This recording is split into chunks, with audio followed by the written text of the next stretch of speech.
lebih baik menggunakan pupuk itu dipisah dengan penggunaan pestisida atau insektisida.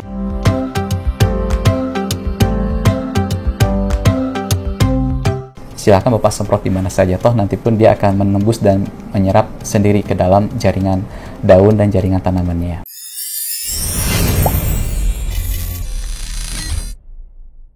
Sahabat Mutiara, ada pertanyaan dari Bapak Frederick Nietzsche.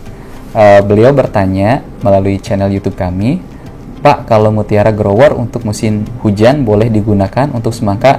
Jawabannya tentu sangat boleh. Bapak mau dipakai dari awal pun, misalnya kalau misalnya dari vegetatif boleh, nanti ketika generatif pembungaan untuk pembesaran buah juga bisa dipakai.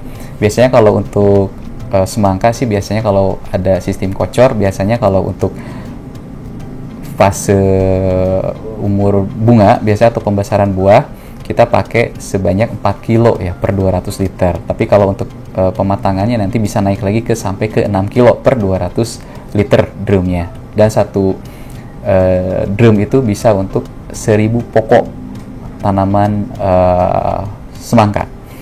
Kemudian ada pertanyaan berikutnya dari Bapak Yanu Rahmadi. Beliau bertanya, satu tangki 16 liter berapa sendok makan Profit Maxi yang dipakai?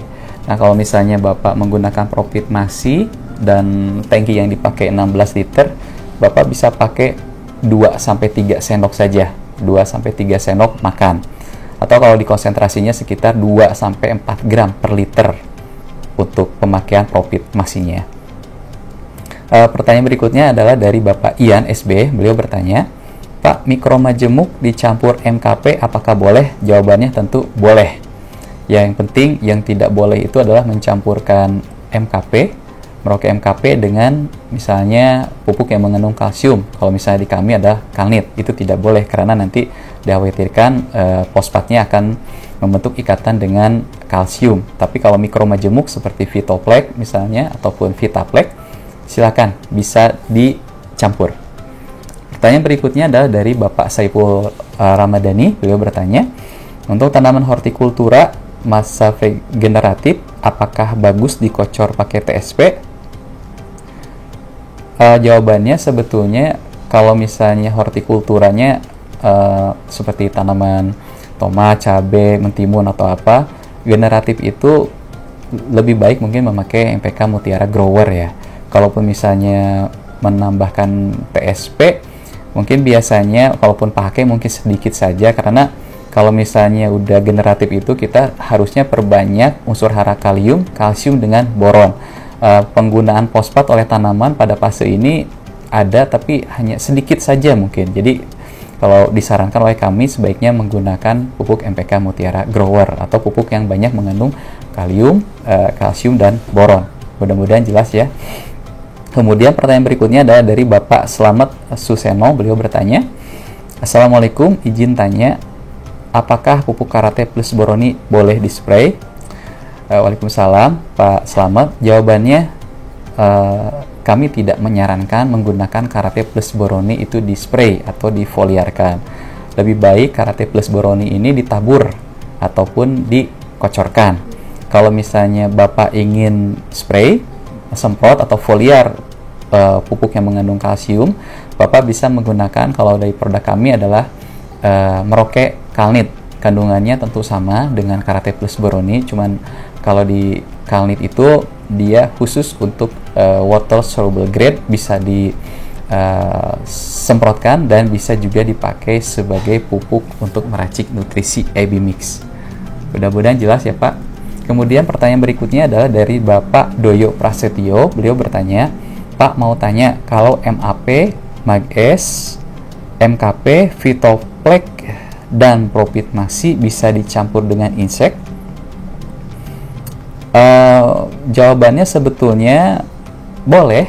Pencampuran pupuk dengan pestisida bisa dilakukan selama Bapak uji coba dulu atau di jar tes dulu. Ya misalnya Bapak ngambil ke dalam ember, ngambil konsentrasi dari pestisidanya tadi berapa, rekomendasi dari perusahaan tersebut, kemudian juga pakai pupuk kaminya misalnya sesuai rekomendasi, Bapak coba cek dulu, campurkan dulu misalkan di 1 embernya atau di 1 per liternya sesuai rekomendasi masing-masing. Kalau tidak ada perubahan warna, tidak ada perubahan rasa, maksudnya tidak ada perubahan warna, tidak ada perubahan suhu ataupun tidak ada endapan, maka berarti dipastikan bisa dipakai. Tapi sih sebetulnya lebih baik menggunakan pupuk itu dipisah dengan penggunaan pestisida atau insektisida, karena bagaimanapun juga untuk penggunaan insektisida biasanya penyemprotannya, volume semprotnya harus lebih banyak dibandingkan dengan volume semprot penggunaan pupuk. Ya, mudah-mudahan jelas ya Pak Doyo. Kemudian ada pertanyaan berikutnya adalah dari Pak Abdu Nurozak. Beliau bertanya, aplikasi Merauke Phytoplex yang baik di bawah daun atau di atas permukaan daun? Sebetulnya untuk Pak Abdu, untuk aplikasi Phytoplex ini Bapak boleh semprotkan di mana saja. Ya kalau Bapak misalnya menambahkan lagi ada kayak surfaktan yang booster pestisida yang mengandung, yang bisa menembus terus meratakan dan menyebar, mungkin akan lebih baik ya, meskipun di Merauke Phytoplex sendiri sih surfaktan seperti itu sudah ada. Jadi kalaupun Bapak tanya baiknya di bawah atau di atas, silakan Bapak semprot di mana saja, toh nanti pun dia akan menembus dan menyerap sendiri ke dalam jaringan daun dan jaringan tanamannya. Mudah-mudahan jelas ya Pak Abdu. Sekian Q&A edisi kali ini, sampai jumpa di Q&A berikutnya.